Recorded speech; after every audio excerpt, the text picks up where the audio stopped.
What's up, fam? Welcome back to Whoa, That's Good Wednesday. I hope you're having a great week, but per usual, it's about to get so much better. And I really mean that. It is about to get better because we are about to step into a podcast that I believe if you take this advice, you will live a better life. We have Dr. Amen back on the podcast with a brand new book that is going to come out very soon. It is Change Your Brain Every Day, 366 days to dive in to having a healthier brain life. And so thank you, Dr. Amen, for writing books like this. Thank you for being on this podcast. And thank you for all the ways that you've helped me personally and my family just become healthier people. Sadie, it's just so great to see you as always. Thank you for helping me with the mission I have to end mental illness by creating a revolution in brain health. It's awesome. Gosh, it's so good. Even when you say that, it makes me so excited because I feel like a lot of times we just kind of live with it, you know? We live with the fact that we all tend to seem to struggle with mental illness, and I feel like it's so easy to say that we struggle with it, but not actually try to help ourselves get out of it. And so I'm just so thankful that you're actually helping us get out of it. And so let's just even start there. That what it looks like to not have to stay there. What does it mean that we actually can get out of it? I think sometimes we feel like we're just like slaves to our brain, but we actually can do things to help. And so why do you think people don't act on trying to make that part of their life better? Because they don't know that, all neuroscientists would agree. Your brain is involved in everything you do and everything you are. And when it works right, you work right. And when it doesn't, you don't. But it was 1991 when I had not cared about my own brain. And in 1991, I'd already been a psychiatrist for almost 10 years. I was the top neuroscience student in medical school. And I didn't really care about it. And I wasn't treating it very well until I looked at it. So in Amen clinics, we do a study called brain SPECT imaging to study the looks of blood flow and activity. It looks at how your brain works. And the week before I scanned my mom and it was beautiful. And then I scanned myself and it was not beautiful. Oh no. And I come from a very competitive family. And that really irritated me. And I realized the health of my brain is more important than anything else. And I live in Newport Beach, California, where we have more plastic surgeons than almost anywhere in the world. And, I just realized we care more about our faces, our breasts, our bellies, and our butts than we do our brain. Wow. And that's insane. Yeah. Because when your brain is healthy, you're prettier. Wow. When your brain is healthy, you're happier. When your brain is healthy, your relationships are better. It's the brain. Wow. That's wild. That's so true, though. We care so much more about our outward appearance at times and put more into it whenever, gosh, our brain is the thing. It's so true. When you said you're prettier, that is a true fact. When I look at myself and seasons of my life that I was not healthy, my hair is thinner and more like breakage. My face has more acne. I'm not like, I look like darker, but when I'm happier, when my brain health is better, I literally feel like people say like, oh, you have the glow. I feel like the glow is just like joy, I feel like, well, maybe right now it's pregnancy and joy, but I think it's joy and your hair looks better. Everything just works better. And so I think that's actually really cool to think about. It's like, a lot of times we cover our face up with makeup to, so people don't see the blemishes. But the reality is a lot of times what we're putting on is actually making it worse, when if you would actually just take the time to make your skin healthy, your inside healthy, then you wouldn't have to cover it up. So it's a great point. I love how you say, there's a quote by you, everyday actions are either helping or hurting your brain, which seems obvious, but I feel like we don't think about that on the forefront of our minds as much. And we just do these daily things that we don't realize are hurting or helping. At the beginning of this year, which I know by this time when people are listening, it'll be March, but you talked about on Instagram your ins and outs list. I thought that was a really practical thing. Can you share what that is? And it's never too late. It doesn't have to be January 1st. It can be March to start your ins and outs and what that looks like for your life. Well, the ends, I turned 69 this year. It's to be even more diligent about helping my brain be younger every day, right? Every day, my behavior is helping my brain or it's hurting my brain. The amount of sleep I get, what I eat. Brain health is in. And making it a daily habit. And then, when I help other people do that, it does nothing except help me. So I love that. Being really consistent with food, being consistent with supplements, and what's out are people that take advantage of me that don't give back.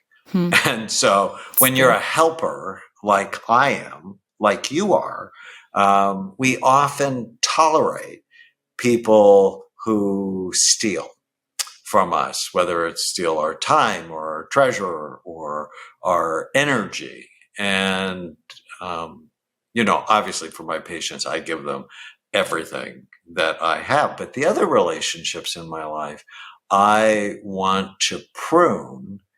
And people go, prune, what do you mean? It's like, well, think of a gardener. If a gardener didn't prune, his garden wouldn't be beautiful. And so I think in our own lives, assessing our relationships and making sure they're balanced, because if they're not balanced, then people get burned out. Wow. Yep. That's true. Been there. That's good.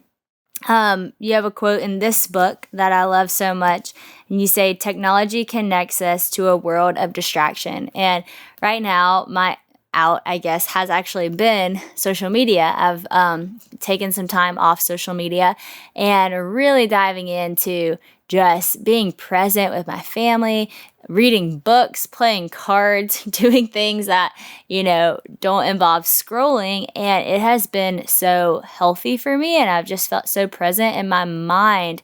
Like, I feel like at the end of last year, my mind just felt all over the place. It was just, I felt like I was just constantly having a thought to the next thought to the next thought to the next thought, and thoughts that were looping. It was just crazy. And I realized like I wasn't ever giving my brain a break. I was like, the second I was resting, I was scrolling. So was that really resting? And it was just a lot. And so I love that quote. And you go on to talk about how we can actually prevent our phones from becoming an addiction and an obsession. So I want to ask you, because right now I'm loving this time off social media, but at the same time, I feel like social media is something that I'm called to do, in the sense that I know it can be a positive place where I can be a positive light to people. But how do I go back to that and not go back into the same patterns of that addiction? And and maybe it's as simple as just stop doing it. But what are some practical things of going back well? Friends, let's talk about something near and dear to my heart. Food. Who doesn't love food? Food is great for the soul, and I'm always looking for new ways for what to cook for dinner, creative ways, creative things, trying to be healthy, all the things. And since food and mealtime is so important, Home Chef is making it super easy for me to strike that perfect balance between time and effort. I'm definitely not the best cook in the world, but when I have Home Chef meals on the table, Christian is very impressed, and hey, that is definitely some points for sure. Home Chef has 30 different options to choose from each week, so you can always try something new. Each box has everything that you need to make delicious meals with ingredients and step-by-step instructions written by chefs, and it really does make you feel like a chef. I mean, you still have to cook, but they make it so easy for you.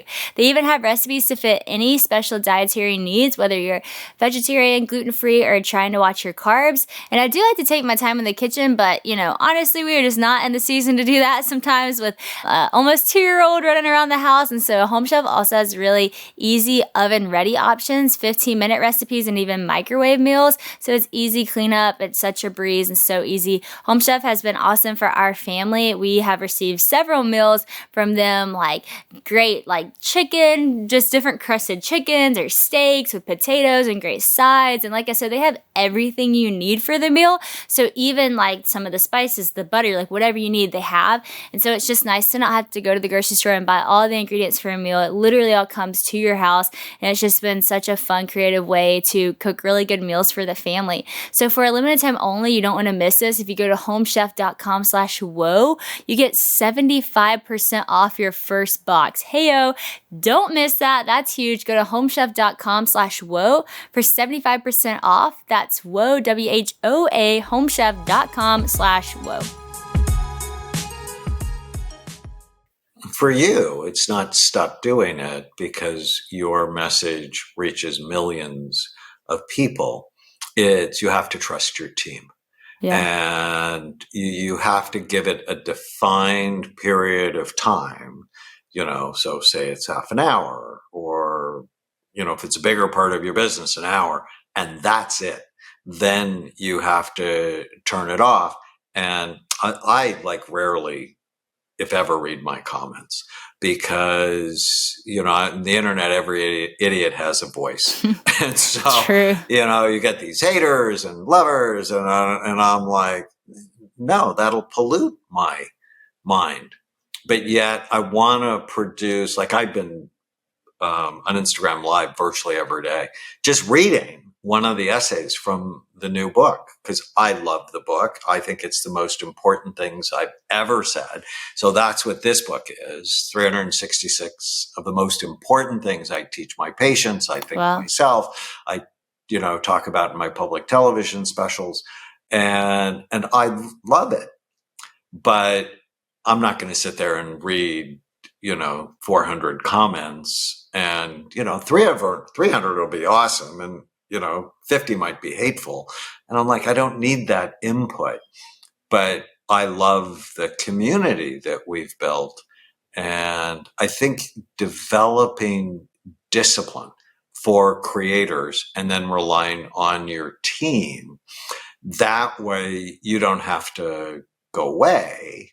You're just disciplining yourself for the long run. Yeah. And when you've had intense early fame, and you have, it can wear out your brain. If you and there's nobody that I know besides me that's talking about we have to protect our young stars because then they can be older stars without having to implode. Like, unfortunately, we see so many do. Yeah. So you've talked to me about that before and what it looks like for your brain to just get worn out. And you talked about how, it's like the dopamine, or I think that's what it was, that the dopamine that normally would kind of make you go like, oh, make me happier. It's just kind of like numbed out. It's just kind of like worn out. And I know that happens to a lot of people who are hit fame at an early age. But can anybody suffer from that? And like, what are some, I guess, signs that your brain is worn out, like you've had too much? No, we have a whole generation that is suffering for that. So it's not just, Justin Bieber and Miley Cyrus. It's a whole generation that has been thrilled to death. Wow. With smartphones and social media and fast food and negative news. It's just boom, boom, boom, wearing out the pleasure centers, the dopamine centers in the brain. So you then need more and more to feel anything at all. And some of the signs is your motivation's low, your energy's low, you have more apathy. Your focus is hard. It takes you longer and longer to get things accomplished because you don't have the vitality to make it happen. And I often talk about it in the book, drip dopamine, don't dump dopamine. So It's good. dump dopamine is you had an affair, that dumped dopamine, or you're into pornography, or you're drinking alcohol, or marijuana, or cocaine, or magic mushrooms. All of those take the dopamine storage you have in your brain and push it all out at once, and you feel awesome. But when it wears off, you feel flat, you feel sad. And then you go back to the behavior, but it doesn't do it quite as intense as before. And pretty soon you engage in these addictive behaviors, including scrolling, not to get the high, but to stop you from feeling awful. Wow, that's good. I feel like when you're naming that list of what you feel like, I definitely have been there. I think the time I came to you, I was probably there, and I feel like a lot of people can identify with that. And so it's so nice that you're saying, hey, this might be where you've gotten to, but this is not where you have to stay. There are ways to get dopamine and in a healthy way, to drip it, to actually feel better. And I have to say, even the things I've been doing lately, like filling my time with just sweet things, fun card playing nights with my friends, hanging out with my girl, going on walks daily. We go and we feed our horses apples. Like these little things that just fill me with joy have been so good, and not being distracted by the negative things right now, just taking a detox from all that. And I love how you said to trust your team, because that's what I've been doing. So my team has been posting and been just trusting them with that. And when I get back on, I need to practice the discipline to say, this is going to be my time. And then it's going to shut off. And then I'm going to go on and do the other things in my life. On the same note of social media, I love how you talked about, this was just such a good quote. You said, stop trying to be interesting and instead be interested in people. And you talked about how sometimes it's like we want to be liked so bad, but we're going about it the wrong way, because wanting to be liked will sometimes make us not likable. And so talk to me just about that, how people are so desperate to be liked, but how you can actually be liked without the striving.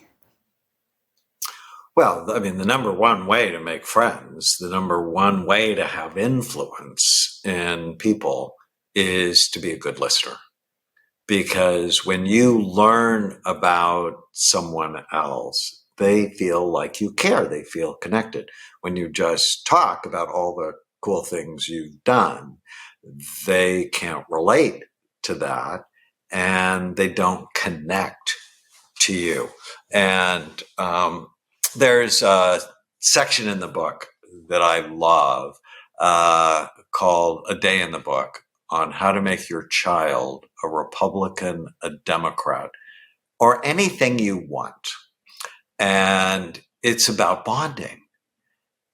If you're bonded with your children, they will choose your values.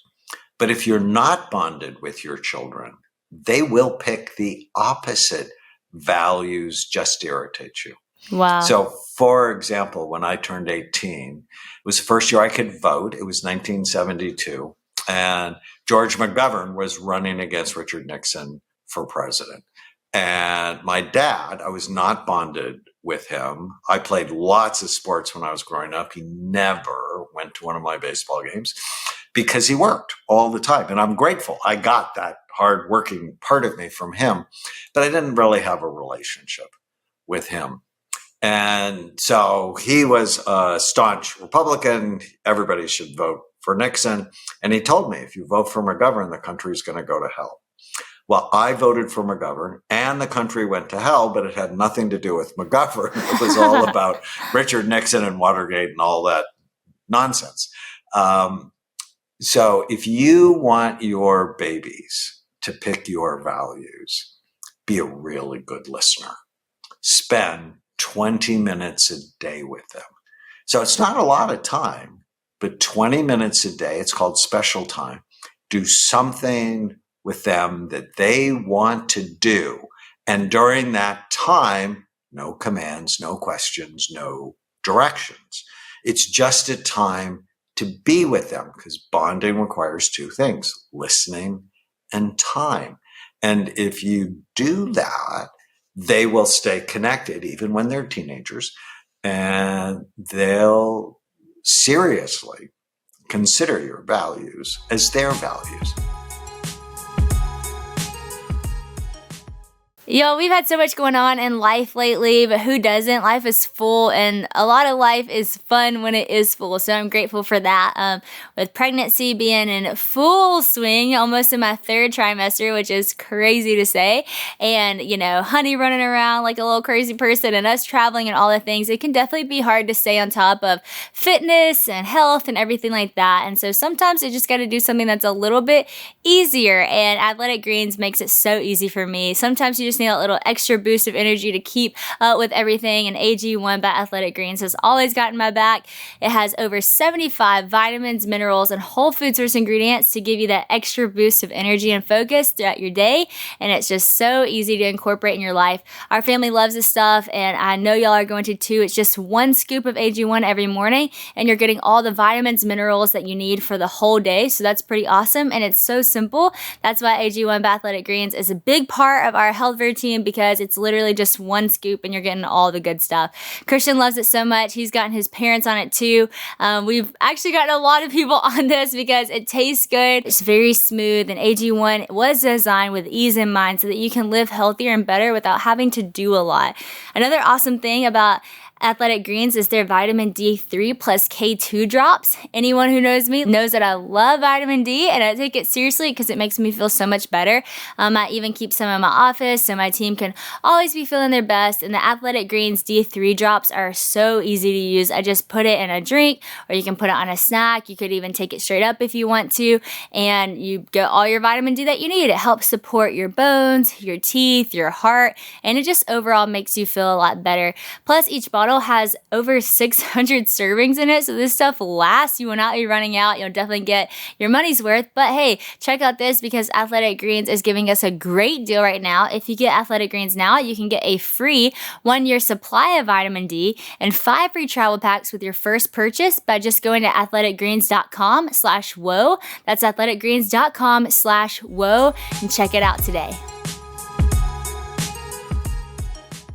That's so good. That's so good for this mama heart to hear, because it is hard whenever you're a working parent and you want to make sure that your kids know how much you love them. I had someone one time working for me, and she ended up needing to leave because she has kids. And one thing she said to me was, she said, I just can't risk my kids not knowing that I love them. I need to show them by being there. And it kind of, what she was saying was sweet for her, but it was hard for me to hear, because I am a mom that works, and it's hard not to hear it with the ears of, oh, are you saying that my kids get a question that I love her because I do choose to work? And that was just kind of a tough thing, but I was like, no, that's not true. God has given me the amazing gift of being a mom, which is one of my favorite things, the most favorite thing I get to do in my whole life. I love being a mom. But he's also given me the gift of running a ministry that I feel super passionately about. And I feel like God gives me the capacity to do both things well. And that does look like some days I'm at the office, most of the day from 9 to 5. But when I get home, I make sure my time is all for that girl, and it's just, and yes, you're distracted at times. You're cooking dinner, you're doing things, but I feel like 20 minutes is such a doable thing to sit there and to listen and to play baby dolls. Right now is the season we're in, or play in her little kitchen. She calls pasta pasti, and she makes pasti for me at night, and just those sweet things. And so it's really refreshing for me to hear you say how far that goes, because it can be hard to have that mom guilt, and for dads too, that you're not there, and how are you going to bond? And so that is, well, dads really have a lot less of it. Yeah. Because, females will probably get in trouble for this, but they're totally wired for bonding. Yeah. And their limbic brain, their emotional brain, is larger. But it's important for both. But if you demonstrate, I can be balanced, but you're super important to me, that's why we have our time. Yeah. every day, and That's never good. discipline a child by taking away your time. Yeah, I that's mean, there are good. other things to do. I'm a huge fan of Parenting with Love and Logic. I don't know if you've ever heard of that No, I program, love but that. it's miraculous. Wow. And next year, when you have me on, I'm working on a book with the founders of Parenting with Love and Logic, Wow. calling Raising Mentally Strong Kids. Oh, I need that. And it's firm, it's kind. And this is also very important in the parenting discussion. It's because you work, don't let guilt allow your kids to get away with bad behavior. Because too often, your best strategy will always be firm and kind. It's good. Like you're always rooting for them to do the right thing, but let them pay consequences when they don't. It's good. If you protect them, and this is a problem in famous families, kids will become entitled. Yeah. And I've noticed that's not the problem in your family, right? As I got to know your It's mom true. and dad and your siblings, that's not the problem in your family. And I appreciate that because entitled children are always unhappy. Wow. And so firm, kind, you expect her to do what you say Yeah. when you say it. And it doesn't matter that you worked all Mm-hmm. day. If Yeah. people who parent out of guilt raise confused, entitled children. Wow, that is so good. Gosh, I can't wait for this book. You'll definitely be on next year because I don't know, that is such a almost like buzz phrase right now. It's just mom guilt, and it's like so many of us just you don't know what to do with that. But I love that you just said that you cannot parent out of that guilt because it will raise a confused child. And, you know, we are in that discipline right now. She is 20 months old and she is already so independent. She is so smart. We're potty training right now. You'll think this is hilarious. I could not believe this. My jaw was on the floor this morning. So we're teaching her how to go potty, and I told her, you know, you can't get off the potty until I see water come out. So I told her, you have to TT. You have to TT. She wasn't understanding. She thought because she sat on the potty, she TT'd. So I said, no. So I gave her some juice, and I was like, okay, drink some juice, see if it would get things flowing. That girl, she tried to sneak it. She looked down and put her juice in her hand and dropped it in the toilet and said, yay! Like, faked that she peed. And I was like, no, ma'am. However, very smart. No, ma'am.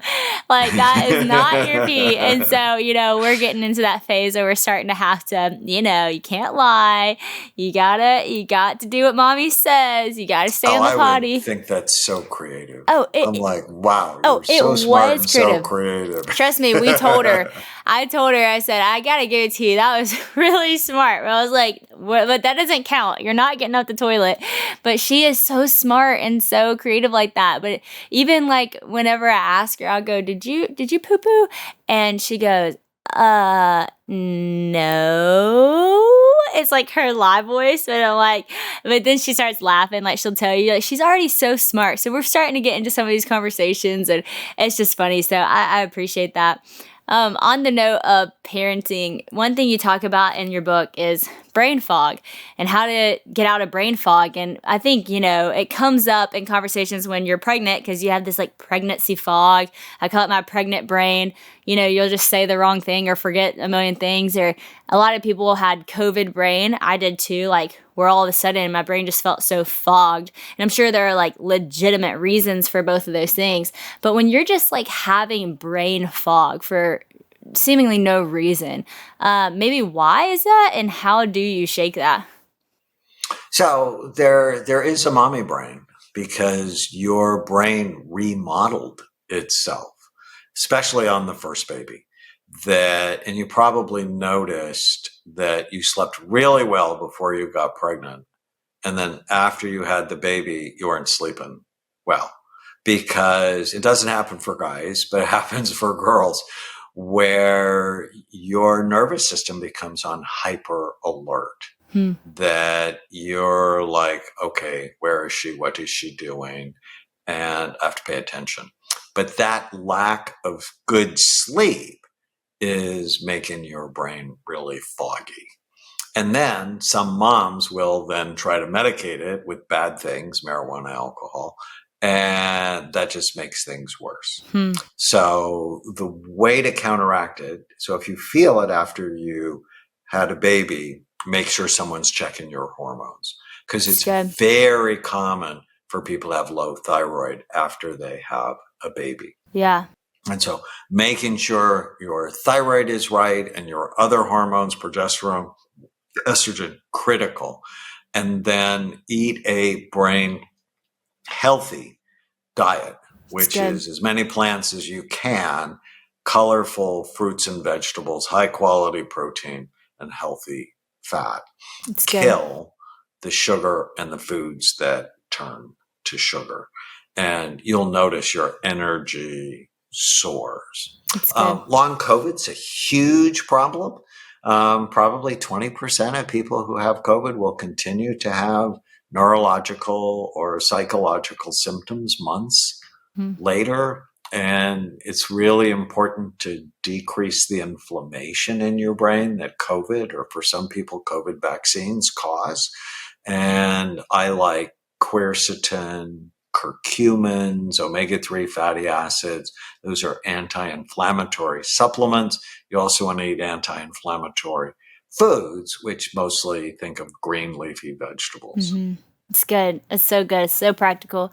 One thing that I love about you is that you do have such a deep faith and you love God. And I think that a lot of people wouldn't expect that almost. You are having a psychiatrist, you're number one in neurology, you're so smart, and you have all these patients who are big celebrities, and it's sad that sometimes we think, oh, well, he might not be a Christian, but you are. You love the Lord. And I love how brain health and your spirituality can go together. It can actually make you stronger in your faith. And you helped me a lot with fear, which made me so much stronger in my faith. And those aren't two separate things for you. It's not like, because a lot of people I feel like who are like into sciencey things, it's like a separate thing. But no, those two things can be together. Those two things were designed to be together because they're designed by such a great creator. And so for you, over the years of studying brain health, how has it impacted your own spirituality? Yeah, I love me some candy. Who doesn't like candy? I definitely have a sweet tooth. I'm a chocolate-loving girl, but I'm a sour too. I really don't discriminate. All candy is good. Not good for you necessarily, but it's good. And that is why I'm loving Native's new Candy Shop collection. Just like all Native products, they put so much thought into how their products are formulated. So I know that you'll be feeling good and smelling fresh all day long. And even though candy is not good for you, Native deodorant is good for you. It is the best for you because their aluminum-free deodorant is awesome. All Native products have simple, recognizable ingredients like coconut oil, baking soda. It's not just deodorant though, friends. It's body wash, shampoo, lotions, all the things. Native has you covered. So many long-lasting scents with limited edition scents being released all the time. And I love that Native has scents for everyone. So if you like to smell more spicy or woodsy or clean or fresh, Native has scents for you. So I just got this new scent from the Candy Shop collection, and it is strawberry and vanilla taffy. It honestly smells like a really good candle. So if you want to be smelling like a candle all day long, go get your Candy Shop Native deodorant. I also love their other scents as well. I've used the lavender in the past, their cotton one, which is one of my favorite ones. It's just a little bit more simple, but they have all kinds of new scents now, like gummy bears, hot cinnamon hearts, and sour berry belt, and all kinds of fun stuff to keep your deodorant fresh and new with 72 hours of protection, zero residue, and naturally derived ingredients. Native checks so many boxes for me when I'm looking for products that are actually good for me. So Native is just incredible. It's great for when you're working out or actually just having a day of work. It's very effective, and I know that can be the hardest thing with trying to find a natural deodorant, but Native has been great for me and I really love it. Like I said, I've tried a lot of their scents and they're all fun and fresh, and it's just a great brand of deodorant that also is very simple. So right now, if you go to nativedeo.com/woe, WHOA, or use the promo code WHOA at checkout to get 20% off your first order. You can go to nativedeo.com/WHOA or use the promo code WHOA at checkout for 20% off your first order. Science has never caused me to question my faith. And I'm often shocked by the people, oh, you can't believe in God if you believe in science. It's like, you really think all of this happened by random chance? Yeah. That Sadie and I have a relationship by random chance? Then you really don't understand physics. That the second law of physics is something called entropy, where things go from order to disorder. And so obviously there's an order to the universe. There's an order to your brain, and it's incredibly special. So to believe it all happened by random chance because of an explosion millions of years ago, sort of ridiculous. Yeah. And so when you see the order in the universe and between people, you go, okay, creative design is really easy to believe in. But I think Jesus is really easy to believe in. You know, people don't like be raised from the dead, and, you know, hundreds of people saw him and he was clearly dead. And you go, oh, well, that doesn't mean anything. They made all that up. And there's just no way I'm going to believe I'm here by random chance and my life means nothing. Yeah. I'm not here by random chance. I'm here by design. And it's my job to make the most of the gifts that God gave me. It's great. It's so good. I love that so much. So encouraging. I want to ask you about this quote because I think it's so good. He says in the book, when you know your why, you can survive almost any what. And you talk about purpose and how purpose, when you have a high sense of purpose, you talk about how your likelihood of dying from heart, circulatory, or blood conditions is way reduced. And I just found that so crazy. And I feel like so many people, especially a lot of people who listen to this podcast, are in an age group where they question so much what their purpose is. They're so afraid of what that is, or afraid of not knowing what that is. And so practically, how can you help people find what their purpose is? Which I feel like is something that obviously is so important. And we talk about that a lot in the faith perspective, but also I love how you say in the practical perspective, you're going to be a healthier person if you know what your purpose is.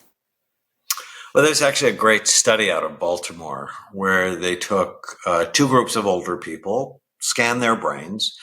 One group, they just continued to live their life. The other group volunteered. So they got outside of themselves to help other people. The people who volunteered a year later grew a part of their brain called the hippocampus, which is a very important part of the brain. It's involved in memory and mood. The people who didn't volunteer, their hippocampus shrank.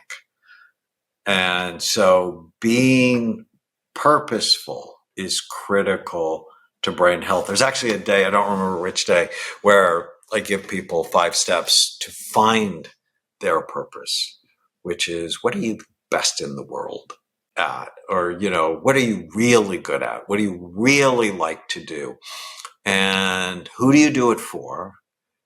And how do they benefit? And when you just ask yourself these few simple questions, you're like I did it with a comedian.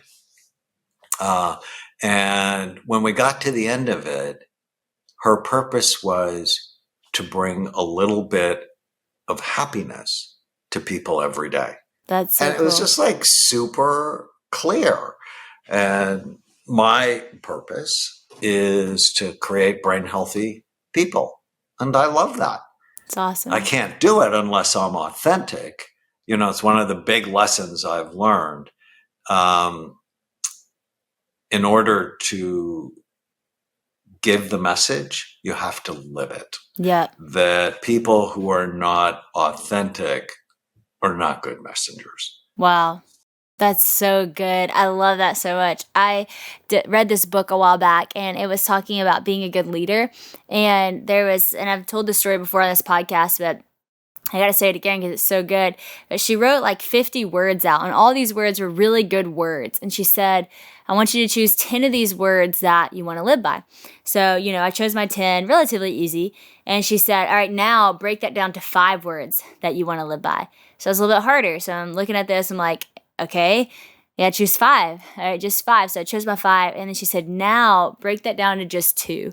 And she said, and these 2 words are going to carry you through all that you do. I mean, they just make sure that these 2 words are actually applied to all the things that you do, because you'll remember 2 words. You're not going to remember 10, but you'll remember 2. This was years ago.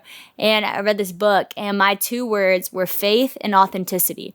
And I wanted in all that I do for my faith to be involved and it to be authentic to who I am. And I have kept those on the forefront of my mind. And what I do, is this authentic to who I am? Is this authentic to what I believe? Is this authentic to the way that I live my life? Does this actually lead people and myself towards my faith in Christ? And it has been such a good just navigating tool for me to make sure that whatever I'm doing falls in line with these 2 things. And I agree. And the times when I was younger in life, when I would just be trying to start something new that wasn't authentic to me, it would never work, right?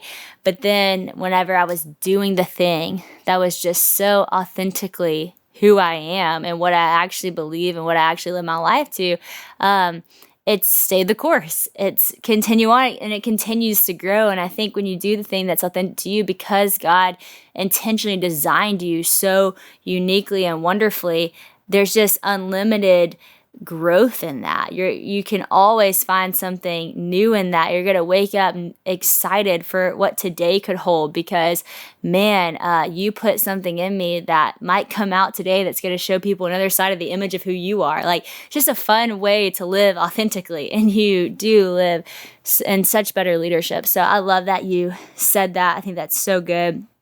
And in the book, I talk about know your values. So that's what you're talking about. Yep. The values of faith and authenticity. Know your purpose, so why you're on the planet, and then develop an exercise called the 1-page miracle. 1 piece of paper, write down what you want. What do you want? Your relationships. It's good. Your work, your money, your physical, emotional, and spiritual health. Write that down based on your values and your purpose. It's good. And then you ask yourself every day, does my behavior fit the goals I have for my life? It's great. And the goals, because some people go, oh, no, that's selfish. That's totally not selfish, because none of the goals it's selfish. I mean, let me take care of the gift God gave me of my body, right? Temple is the Holy Spirit. Your body is the temple of the Holy Spirit. So I have to take care of that. But it's about connection. It's about purpose. It's about resources. It's about physical, emotional, spiritual health. And being pregnant is not just about you. Yep. It's about generations of you. It's good. I love whenever you told me that. It was before I was pregnant with Honey, but you talked to me about the generations of just whenever you're pregnant, the things that you have struggled with, the things that you do struggle with during your pregnancy. A lot of times you'll see that, and your kids play out. And I would pray over, I almost just said her name, and I'm not announcing her name yet, but the baby in me right now, I already just pray over her so much, and just that the generational things that I struggle with would not affect her, but that the good things that God has done in my life, and the faithfulness the faithful God that He's been, and the good things that He's put in me in Christian would truly be the things that take heart and take root as she begins to grow. And it's just really cool to start praying into the generations, and not just praying, but practically living in such a way that I want it to affect her in a healthy way, knowing that what I do affects her, how I live affects her, how I think affects her. And so I love that you said that. And just to say to everyone listening, I love that he is giving such not only practical advice, but he's walking you through it. Like, hey, get a piece of paper, write this down. And those things, taking the extra time to not just read a book, but actually live the book, actually take the steps to do it, it will transform you. I'm talking about a book I read 5 years ago that I'm still talking about the 2 words I wrote down. And this 366 days is something to actually change your life, to actually apply into your day-to-day activity. And so thank you for that. I got to ask you one more thing before you go, because I think this is just such a thing that people struggle with when it comes to their mind. I know I have struggled with it so much. And you wrote on it for a day, the chapter title was called What to Do When You Feel Stuck. And you talk about getting stuck in your thoughts. And I am like, get so stuck in my thoughts. I remember when I scanned my brain, you told me that I had my thoughts on loop, just like, and I was like, yes, I mean, I'm glad that you can see that, because that is for sure true. I'll have the same thought every single day, and sometimes it's a toxic thought, and I'm like, how do I get this thought out of my mind?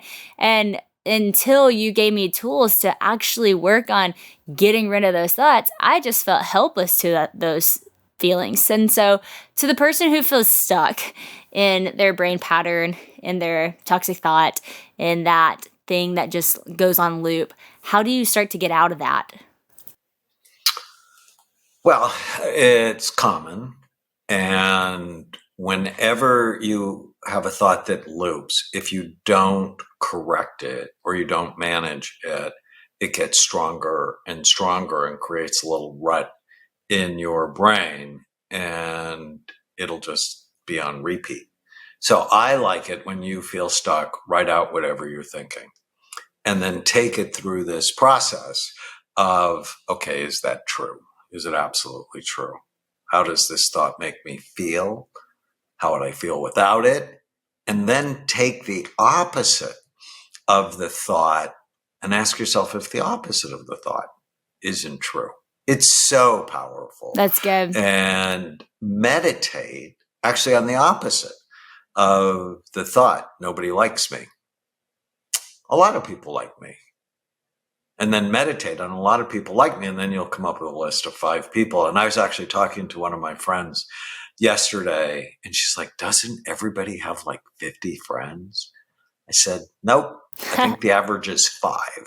I said, if you have 5, you're blessed. And, we all, and this is partly social media, we all think everyone else has 250 million followers. And so we are, less than by comparison. Mm-hmm. And it's absolutely not true. Yeah. And the people who have 250 million followers, I was on the Kardashian show recently. I scanned Khloe and Kendall, and we talked about there's a lot of unhappiness there. So being thoughtful will help you get out of a rut. Plus, when you get a thought in your head more than 3 times, get up physically and go do something else. You do this with Honey. Yep. When she wants to get her way, you distract her. Yeah, that's true. You want to learn how to distract yourself. It's good. Gosh, it's so good. Dr. Aben, every time I talk to you, I leave excited to start to apply some of these things into my life. And I've seen the benefit of doing that in my life since the years that I've known you. And so thank you for that. Thank you for continuing to write great books that help change our brain to be the best version of who we're created to be. And thank you for taking the time to be on this podcast. I can't wait to have you back on next time when I have 2 kids and we're talking about parenting. So we'll have you back, but I appreciate you so much. Well, I adore you, Sadie. Thank you so much for having me on.